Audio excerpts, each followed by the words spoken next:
Good morning বন্ধুরা, কেমন আছেন আপনারা সবাই? আশা করি সবাই ভালো আছেন, সুস্থ আছেন। আমিও ভালোই আছি। আজকে সোমবার, সকাল এখন 8টা বাজে। চলে এসেছি রান্নাঘরে। প্রত্যেক দিনই রান্নাঘরে সকালবেলা আসতে হয়, কিন্তু আজকে শুধু চা করার জন্য এসেছি। কারণ আজকে রান্নাবান্না বেলায় করব। তন্ময় বলছে যে আলু ভাজা দিয়ে, ডাল দিয়ে, ডিমের কষা দিয়ে ভাত খাবে না। মানে আমি এইটাই আজকে রান্নাবান্না করব ঠিক করেছিলাম। তো সকালবেলা উঠে ওকে বললাম যে ফ্রিজে কিচ্ছু সবজি নেই, তাহলে কি রান্না করবো, একটু আলু ভেজে দিই আর একটু ডিম কষা করে দিই। ডিমটা আছে দেখলাম। তো বলছে না, আমি খাবো না। আর এই যে সকাল থেকে বেশ কড়া রোদ উঠেছে একদম। আর চায়ের রঙটা দেখছেন? প্রত্যেক দিন আপনাদের এক কথা বলি, চায়ের রঙটা এত সুন্দর দেখতে লাগে না, যে না বলে পারি না। তো চলুন। আর এই যে ঘরে সব গতকালকে সব পরিষ্কার করেছিলাম ঠিকঠাকভাবে, এখনও তো মোছামুছি হয়নি। একবার মুছলে কি আর পরিষ্কার হয় বলুন না? আর আমার ঘরে এত ঝুল যে কোথা থেকে আসে না, আমি কিছু বুঝতে পারি না। এক সপ্তাহ 15 দিন ছাড়া ছাড়া, মোটামুটি 15 দিন ছাড়া ছাড়া ঘরদোর পরিষ্কার করি। তারপরেও দেখি ঝুলে ভর্তি। পাখার মধ্যে যে কত ঝুল বেরোয় কি বলবো। আর আমার মাকে বলছিলাম, মা বলছে তোদের ঘরে রান্না হয় না, যেহেতু একই ঘরের মধ্যে সব কিছু, সেই কারণেই ঝুলটা বেশি হয়। আর এই যে এখানে চা নিয়ে নিয়েছি, আজকে আমি দুধ চা খাবো। আর গতকাল রাত্রিবেলা রুমালি রুটি আনা হয়েছিল মাংস দিয়ে খাবো বলে, তো সেখান থেকে একখানা বেঁচে গেছে। তন্ময়ের জন্য তিনখানা না, ও না, তিনখানা এনেছিলাম আর একটা এক্সট্রা এনেছিলাম। তো ওটাই ও খেলো চা দিয়ে। চা খাওয়া হয়ে গেছে, তন্ময় কাজে বেরিয়ে গেছে, আমি চলে এসেছি। আজকে তিশানকে স্কুলে দিতে আসার কোনো ইচ্ছাই ছিল না। ভেবেছিলাম টোটো করেই পাঠিয়ে দেবো, কিন্তু ও বাবা, ওই সেকেন্ড গেটে গেছিলাম একটু ভোলা মাছের জন্য, সে তো পেলাম না। ওখানে গিয়ে খবর পেলাম যে আমাদের রামতলায় মার্কেটটার ওখানে রাস্তা হচ্ছে, তো টোটো তো যাবে না, তো সেই জন্য আমাকেই দিতে আসতে হলো। এই যে এখানে স্কুলের সামনে থেকেই একটু ভোলা মাছ নিয়ে নিচ্ছে। আর এমনিও জানেন তো আমাদের ওই সেকেন্ড গেটে না মাছ মাংসর প্রচুর দাম, মাছের বিশেষ করে, মাংসটা একই দাম। এই যে এই ভোলা মাছটাই আমাদের ওই সেকেন্ড গেটে দাম বলছিল 200 টাকা করে, আর এখানে দেখুন 160 টাকা করে নিচ্ছে। তাহলে বলুন তো 160 কোথায়, 150 টাকা করে। 160 বলেছিল, 150 বলতে রাজি হয়ে গেছে। সকাল এখন 11টা বাজে, তিশানকে স্কুলে দিয়ে আসলাম। আজকে স্কুলে দিতে গিয়েও ঝামেলা জানেন, রাস্তা হচ্ছে একদম মাঝখানটা, ওই গলি দিয়ে ঘুরে ঘুরে স্কুলে যেতে হলো। উফ, কি পচা গরম পড়েছে। আসার সময় একটু মাছ নিয়ে আসলাম। আমাদের মাছ ডিম ছাড়া খেতেই পারে না। সকালবেলা বললাম আলু ভাজা, ডিম কষা আর ডাল করে দিব, যে ধুর এগুলো বাসি জামা কাপড়। একটা রাত্রিরে পরে শুয়েছিলাম, আর এটা হলো সকালে, বাবারে গতকালকে। এগুলো ভেজানো থাক। তন্ময়ের কি প্যান্ট আর গেঞ্জি আছে দেখি, এর মধ্যে ভিজিয়ে দিই, জলটা অনেকটা হয়ে গেছে। জামা কাপড়গুলো ভিজিয়েই সোজা চলে এসেছি এখানে বাসি বিছানা তুলতে। এই ঘরটা একটু পরিষ্কার করে নেবো, তারপরে রান্নাঘরে যাব। তবে আগে রান্নাবান্নাগুলো শুরু করে দেবো, কারণ তন্ময় আসবে না জানি, কিন্তু ওর আবার কোনো ঠিক নেই জানেন তো। হঠাৎ করে ফোন করবে, কি গো রান্না হয়ে গেছে, আমি খেতে যাচ্ছি, ব্যাস, তাহলেই তো ডামাডোল হয়ে যাবে। তো সেই জন্য রান্নাবান্না রেডি করে তারপরে ওই ঘরটরগুলো ঝাঁট দেবো, মুছবো, কাচবো। কখন যে কি করব আমি নিজেও জানি না। ড্রেসিং টেবিলটা একটু পরিষ্কার করে নিচ্ছি। খাটের সামনে ড্রেসিং টেবিলটাতে একটু পরিষ্কার না থাকলে দেখবেন দেখতে বড্ড খারাপ লাগে। তো হয়ে গেছে, এই ঘরটা পরিষ্কার করে তারপরে ওই ঘরে যাবো। আর আদা রসুন পেস্ট করতে হবে জানেন। মশলা থাকলে দেখবেন খুব একটা রান্না বান্না করতে না সময় লাগে না, কিন্তু ওই মশলা করতে গেলেই বিরক্ত লাগে। এখানে মাছগুলো ভালো করে ধুয়ে নিলাম, আঁশ ছাড়ালাম অনেকক্ষণ ধরে। আঁশ ওরা ছাড়িয়ে দেয়, কিন্তু ওদের আঁশ ছাড়ানো তো চারদিকে পুরো ভর্তি হয়ে থাকে। এখানে একটা ডিম সিদ্ধ করব, ডিম বার করে রেখেছি, চালটাও ভিজিয়ে রেখে দিয়েছি। মাছে নুন হলুদ মাখাই, মাছটা পরে করব, আগে কাটাকুটিগুলো করে নিই। আর আসার সময় একটু বাজার করে নিয়ে এসেছি, বাজার বলতে উচ্ছে টমেটো কি এনেছে দেখাচ্ছি আপনাদেরকে। আর এখানে এক কারি বাসনও জমে গেছে দেখছেন বেসিনের মধ্যে। কখন কি করব আজকে, এখন ভাবছি জানেন কাঁচাটা না ভেজালেই মনে হয় ভালো হতো। থাকতো পরে কালকে করতাম, কিন্তু ওই যে এখন ভিজিয়ে দিয়েছি, কি করব জানি না। সব কিছু হয়ে উঠবে কি না। তিশানের ছুটিটা এমন একটা টাইমে না, ওই টাইমটা পুরো কাজের টাইম একদম, 1টা 1:30 পুরো একদম তাড়াহুড়োর সময়।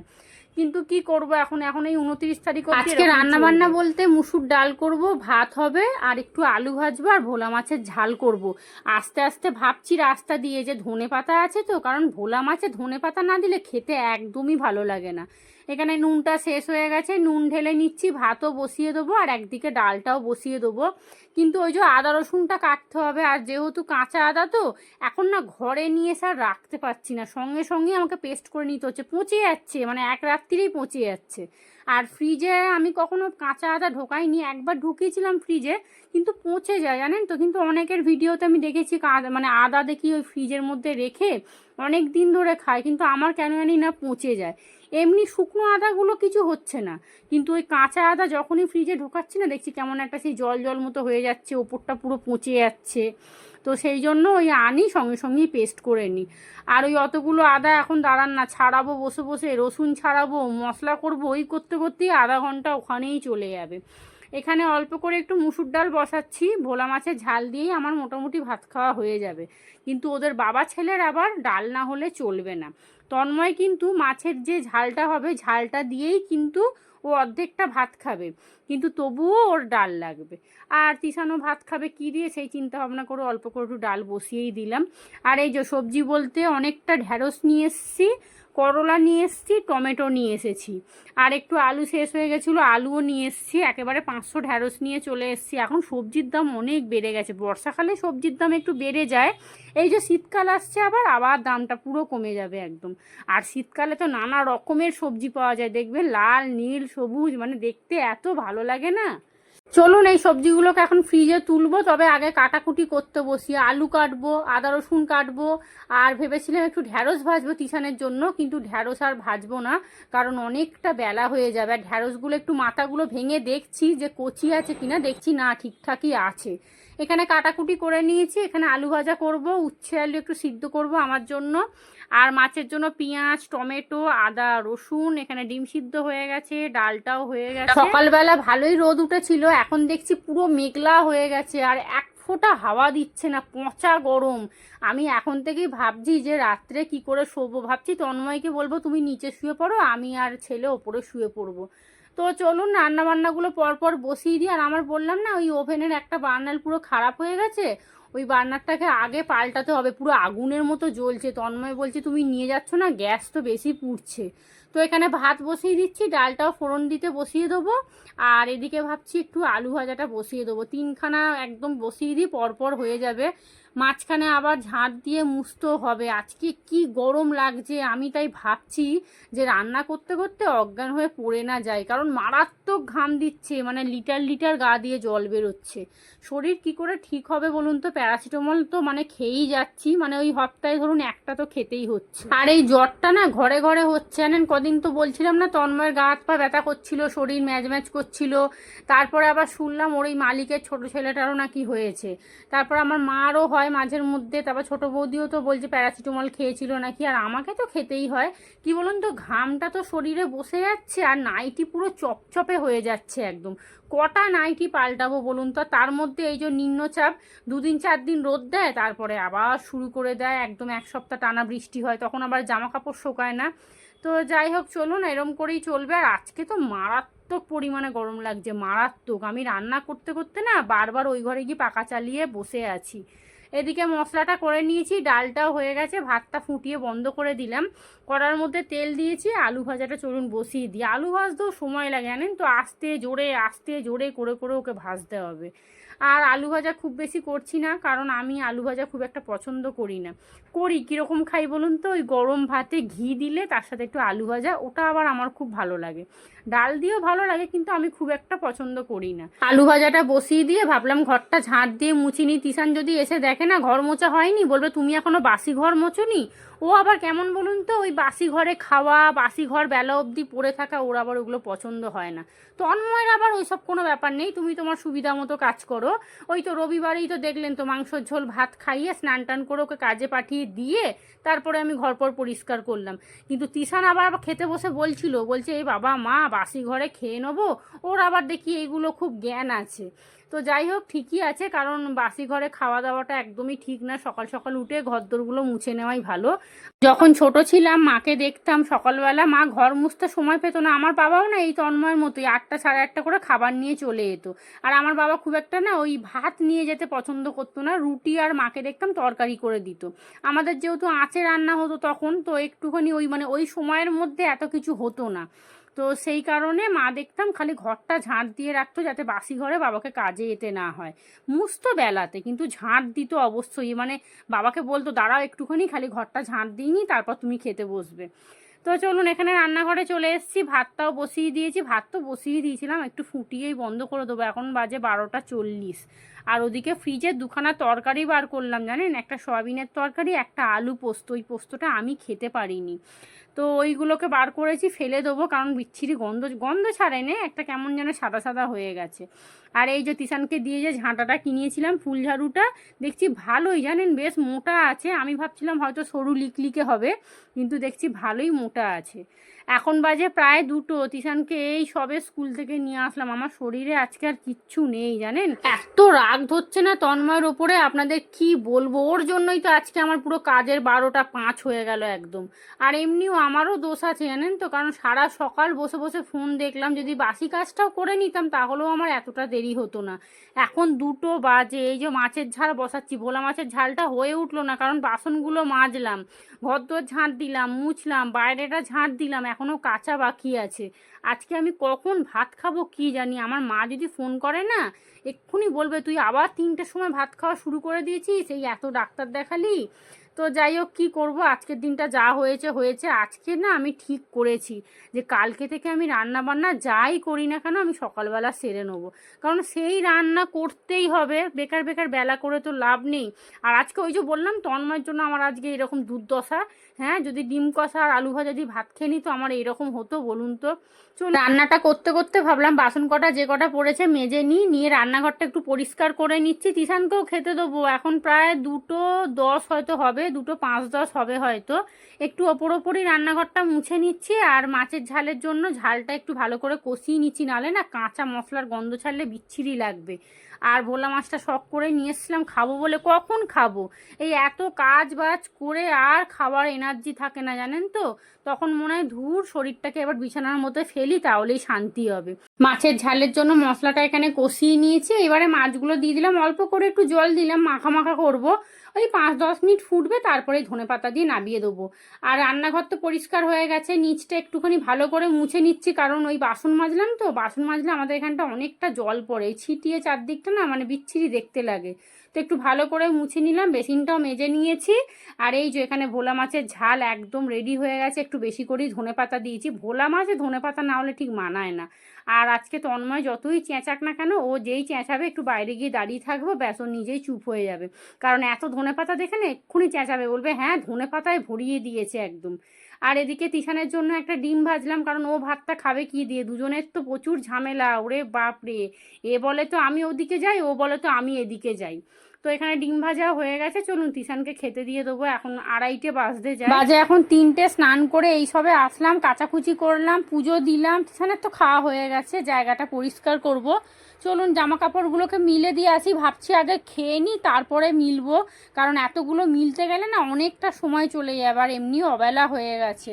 আর আজকে জানেন আমি শ্যাম্পু দিলাম, কিচ্ছু করার নেই, কারণ প্রত্যেক দিন সেই 2-2:30 বেজে যাচ্ছে, প্রতিদিনই ভাবছি এত বেলা হয়ে গেছে এখন আর শ্যাম্পু দেবো না, কিন্তু এই 2 দিন ধরে ঘর পরিষ্কার করেছি তো, মানে মাথা পুরো ভার হয়ে আছে নোংরায়, তাই আজকে শ্যাম্পু দিতেই হলো। কিচ্ছু করার নেই, পাকার হাওয়াতেই চুলটা শোকাবো, কারণ এখন তো এমনিও শোবো না, এত বেলা হয়ে গেছে। আজকে দুপুরে লাঞ্চ মেনু ভাত, এখানে ভোলা মাছের ঝাল আর উচ্ছে আলু মাখা।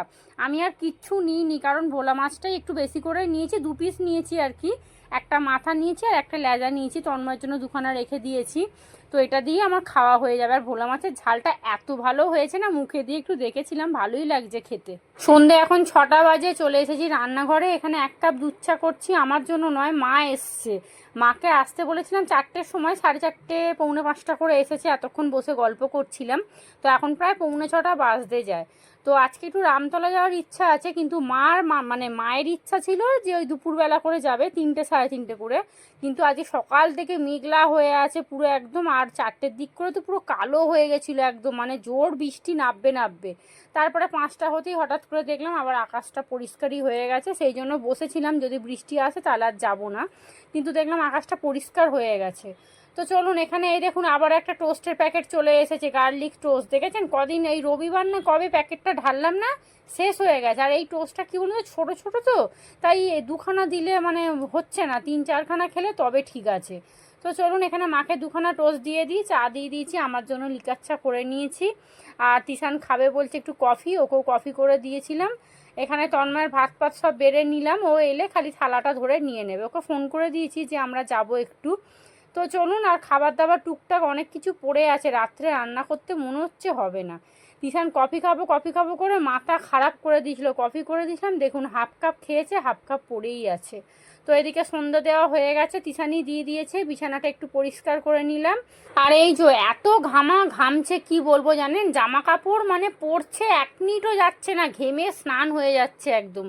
আর এই যে মা বলছে আয় না কাছে এসে বস, তোর মা ভিডিও করছে, একটা ফটো তুলবে। সে আর বসবে না, লজ্জায় একদম কি বলবো। আর এই দেখুন নতুন ঘড়িটা পরে নিয়েছে, দেখছেন তো, পরশু দিনকে আসলো না, এই দেখুন আজকে গলিয়ে নিয়েছে হাতে। তো চলুন, বেরিয়ে পড়েছি রামতলা। প্রথমে চা পাতা কিনবো, চা পাতা শেষ হয়ে গেছে, আর 1 দিনের মতো আছে। তো মাকে বললাম চলো চা পাতা কিনি, তারপরে ওদিকটাতে যাব।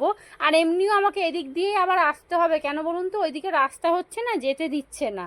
তো আবার ওদিকে যাব, আবার এদিকে আসবো, আজকে রাত্রিরে পা ব্যথা হবেই হবে। এই দোকানের চা পাতা খেয়ে খেয়ে এমন অভ্যাস হয়ে গেছে না জানেন, অন্য কোনো দোকানের চা পাতা খেয়ে মানে চা খেয়ে মন পোষায় না। এই দোকানে 1 চামচ চা পাতা দিলে ব্যাস দারুণ রঙও হয়, আর সেন্টটাও খুব সুন্দর ছাড়ে। আপনারা তো দেখেন আমি চা করি, প্রত্যেকবার বলি না সকালবেলা এখন চা করি, চায়ের রংটা কি সুন্দর হয়েছে। এখানে লাইন দিয়ে শুধু কুর্তির দোকান, শাড়ির দোকানও আছে। আর এখানে একটা ফুচকাওয়ালাও বসেছে সাইডে, ওখান থেকে আমি আর তিশান একটু ফুচকা খাবো। মা তো দাঁতের জন্য কিছুই খেতে পাচ্ছে না। আর একটা কুর্তি নেবো, তো দেখছি চারদিকটা একটু দেখে শুনে একটা ভালো দেখে একটা কুর্তি নেবো, যাতে পুজোর সময় পরতে পারি, আর অন্য সময় যাতে মানে বাড়িতে পরে এখানে সেখানে যাতে যেতে পারি, এই আর কি। আর মা ওদিকে শাড়ি দেখছে, ঠাকুমার জন্য একটা ছাপা শাড়ি নেবে, আর মায়ের জন্য একটা শাড়ি নেবে। তো মাকে আমি যে টাকা দিয়েছিলাম, মা তো এখনও পর্যন্ত কিছু কেনেনি। তো মা বলছে দেখি একটা ভাবছি ছাপা শাড়ি নিয়ে নেবো, আর না হলে তাঁতের শাড়ি নেবো। আজকে তিশানের জন্য কিচ্ছু নেব না, তার কারণ ওর মোটামুটি কেনা হয়ে গেছে, খালি একটা জিন্সের প্যান্ট কিনলে ব্যাস তাহলেই কমপ্লিট হয়ে যাবে। তবে এখন আর কিনবো না, আর কয়েকটা দিন পরে কিনবো। আর এখানে কুর্তিগুলো দেখে পুরো চোখ একদম ধাঁধা লেগে যাচ্ছে, এত সুন্দর সুন্দর কুর্তিগুলো ঝুলছে না কি বলবো। তো একটা কুর্তি নিয়ে নিয়েছি, চলে এসেছি এখন রাম মন্দিরের ভিতরে সাজার জিনিসের জায়গায়। তো মোটামুটি আমার কানের টানের যা আছে এক যুগ চলে যাবে, অনেক সুন্দর সুন্দর কানের কেনা আছে, সেখান থেকে 2 সেট বার করে নেবো, কুর্তির সাথে পরে নেবো। তো আর কিছু কিনবো না, কিন্তু একটা সিঁদুর কেনার ছিল কিন্তু ভুলেই গেছি। আর এই যে এই দোকানটা এসেছি, একটা বিস্কুটের কৌটো কিনবো বলে, আমার বিস্কুটের কৌটোগুলো না কেমন হয়ে গেছে, কিন্তু ও বাবা যা দাম বলছে না কি, ফ্লিপকার্টে ওই রকম কন্টেনার 3টের দাম বলছে 185 টাকা। আর আমাদের রামতলায় যেটা হাতে নিয়ে দেখলাম, একটু আগে দেখলাম, ওটা একটার দাম বলছে 130 টাকা। মানে ভাবুন, আমি শুধু হাঁ হয়ে গেছি শুনে, না বাবা দরকার নেই, আমি ফ্লিপকার্ট থেকেই অর্ডার দেবো। তো এখানে বাড়ি চলে এসেছি, বাড়ি আসার পথে একটু চাউমিন নিয়ে নিয়েছি, এত রাত্রিরে গিয়ে না আর রান্না করতে ইচ্ছা করবে না, তাই 2 প্লেট চাউমিন নিলাম, আর 2খানা চিকেন পকোড়া নিয়েছি, মায়ের একটা আর বাবার একটা। আর এই যে মা কি শাড়ি কিনেছে আপনাদের দেখিয়ে দিয়ে, এরকম একটা তাঁতের শাড়ি কিনেছে, ওই বাড়িতে পরার আর কি। মা কি বলুন তো, আমার মতোই, মানে সারা বছর যেটা পরতে পারবো সেরকমই জিনিস কিনে লাভ আছে। ওই বছরে একবার ওই বার করলাম পরলাম, ওই রকম জিনিস কিনে লাভটা কী আছে, ওটা তো সেই তুলা মানে পরেই থাকবে। তো আমিও সেই রকম জানেন তো, আমি ওই কুর্তিগুলোকে এমন কিনেছি যাতে বাড়িতে একটু পরে যেতে পারি, সামনাসামনি কোথাও গেলে যাতে পরে যেতে পারি। আর বেশি দামি কিনলে, ঝকমকে চকমকে কিনলে না, ওগুলো কোথাও দূরে গেলাম তখনই একমাত্র পরতে পারবো, না হলে পারবোই না। তো আমি একটা কুর্তি কিনেছি, আর এই যে ঠাকুমার জন্য একটা ছাপা শাড়ি কিনেছে। আর তিশান হেঁটে হেঁটে ক্লান্ত হয়ে গেছে একদম। আজকে মা ছেলে খুব করে খেয়েছি জানেন, ভুট্টা খেয়েছি, ফুচকা খেয়েছি, তিশান তো আইসক্রিম খেয়েছে। আসার সময় 2 প্লেট চাউমিন নিয়ে চলে এসেছি, ব্যাস রাত্রের ডিনার হয়ে যাবে। ভাত তরকারি যা আছে মোটামুটি সব মিলিয়ে আজকে রাতে আর কিছু রান্না করতে হবে না, মানে আজকে রান্নাঘর থেকে ছুটি। আর এই যে আমার জন্য একটা কুর্তি নিয়েছি, একটু অন্য ধরনের নিয়েছি, তবে ঘরে এসে না ভালো লাগছে না দেখে, মানে ওখানে ঝুলছিল একটু বেশ চকচকে লাগছিল, কিন্তু ঘরে যে এসছি কেমন যেন ম্যার করছে, মানে ভাল লাগছে না। আর তন্ময় তো দেখে বলছে এত চকচকে ঝকচকে নিয়েছো কেন, একটুখানি মানে সিম্পলের মধ্যে নিতে পারলে না। ও আবার এরকম মানে কি বলতো জড়ি পরি দেওয়া পছন্দ করে না, আমিও পছন্দ করি না, কিন্তু নিয়ে ফেলেছি, দেখি সেরকম হলে চেঞ্জ করে দেবো, 1 সপ্তাহ টাইম আছে। চাউমিনের বাক্সগুলোকে ভালো করে ঢাকাঢুকি দিয়ে রাখলাম, কারণ 8টা বাজে এখন, খেতে খেতে প্রায় 10টা 10:30, মাইক্রোওভেনে একটু গরম করে নেবো, ব্যাস তাহলেই হয়ে যাবে। আর আমার মা চা খেতে ভীষণ ভালোবাসে, তো তাই জন্য মাকে যেই বলেছি মা একটু চা খাবে, অমনি রাজি হয়ে গেছে জানেন। তো একটু চা করে দিলাম, আর আমার জন্য একটু লিকার চা করলাম। আজকে আমি দুপুরবেলায় এখন শ্যাম্পু দিয়েছিলাম, তখন আমি জানতাম যে আজকে আমার ঘাড়ে মাথায় যন্ত্রণা হবে, কারণ ঠান্ডা লেগে যাবে না, ঠান্ডা লেগে গেলেই না আমার ঘাড় ব্যথা হয়ে যায়, তারপরে মাথা ভার হয়ে থাকে, চোখ দিয়ে জল কাটে, এই আর কি। আর এত বেলায় শ্যাম্পু দিয়েছি, আমার মা যদি জানতে পারে না, এক্ষুনি বলবে কি শরীর খারাপ হলে আমাকে আর ডাকবি না, ইচ্ছা করে করিস তোরা। আমরা মা মেয়ে এখন তিশানকে বলছে একটা থামস আপ নিয়ে আয়। শুধু আমি একা বলছি না, তন্ময় চলে এসছে, ও এসছে 7টার দিক করে, এসে ভাত টাত খেয়ে নিয়েছে, তো বলছে একটা থামস আপ নিয়ে। মাও বলছে যা না থামস আপটা নিয়ে, এটা ওটা খেয়েছিস। মা কিচ্ছু খায় না, মাকে শুধু জোর করে 10 টাকার ফুচকা খাইয়েছিলাম। মা দাঁতের জন্য না কিছু খেতে পারে না, দাঁতে ব্যামো, মানে আমার তো সারা শরীরে ব্যামো, আর মায়ের ওই দাঁতে ব্যামো, মা ওই দাঁত নিয়ে ভুগছে জানেন তো। আজকে আমাকে থামস আপটা খেতেই হবে, কেউ খাক বা না খাক, কারণ আমি ফুচকা খেয়েছি, এসে আবার চা খাচ্ছি, ভুট্টা খেয়েছি, আবার রাতে চাউমিন খাবো, বুঝতে পারছেন কি অবস্থাটা হবে আমার। তো তাই তিশানকে বলছি যা বাবা একটুখানি থামস আপটা নিয়ে, আর রাত্রিরে এমনিও তিশানকেও খেতে হবে, ও তো এটা ওটা দুপুর থেকে খুব করে খেয়েছে। তো চলুন, এখন মা চলে যাচ্ছে, বাজে এখন 8:30, আর একটু আগে ঝমঝমিয়ে কি বৃষ্টি জানেন, ওই 10 মিনিটের মতো হলো। আর বৃষ্টিটা দেখে তো খুব আনন্দ পেয়েছিলাম, কিন্তু ওই যে থেমে গেল, মাটির গরমটাকে বাড়িয়ে দিয়েছে একদম। তো মাকে আমার ছাতাটা দিয়েছি, বলেছি তুমি কিন্তু কালকে আসবে, আর মায়ের সাথে কন্ট্যাক্ট হয়ে গেছে, এখন পুজো অবধি মা রোজ আমার বিকেলে আসবে, কারণ মাও একা মানুষ, আমিও একা মানুষ, দুজনে একসাথে যাব, একটু ঘুরবো ফিরবো, খাবো দাবো, রাস্তায় ঘুরবো, আবার কি এই করেই দিন কেটে যাবে, তাই না বলুন। রাত্রির এখন বাজে হচ্ছে 9টা, এতক্ষণ ধরে কি কাজ করলাম আপনাদের দেখাই। এই দেখুন, এখানে যে কাপ স্ট্যান্ডটা ছিল, স্ট্যান্ডটাকে মেজেছি, অনেক কাপ ছিল, সেইগুলোকে আবার মাজলাম, তার কারণ হচ্ছে কাপগুলো পুরো চিটে পড়ে গেছিলো জানেন। তো এ দেখুন, দেখছেন কি সুন্দর চকচক করছে না। আর এগুলো তো জোড়া শালিক, এটাও জোড়া শালিক ছিল, এটাকেও একটা একটা করে ভেঙে দিয়েছি। কাপ স্ট্যান্ডের পুরো সেটটা একদম মাজা ঘষা করে নিয়েছি, আর চাটা খেয়েছিলাম, সমস্ত কুচকাচ অনেক বাসন ছিল, সেগুলোকে সব মাজলাম, রান্নাঘরটা পরিষ্কার করলাম, কারণ রান্না বান্না তো নেই, এখন বাজে ওই 9টা। এবারে চলে যাব হচ্ছে ওই ঘরে, একদম শান্তিতে ফোনটা নিয়ে এখন ফোন দেখবো শুয়ে শুয়ে। আর একটাই ফোন, তো ওই ফোনেই ভিডিও করি, ওই ফোনেই ফোন দেখি, সময় পাই না ফোন দেখার, মানে যখনই হাতে ফোনটা নিই তখনই তো ভিডিও করছে, এই হচ্ছে ব্যাপার।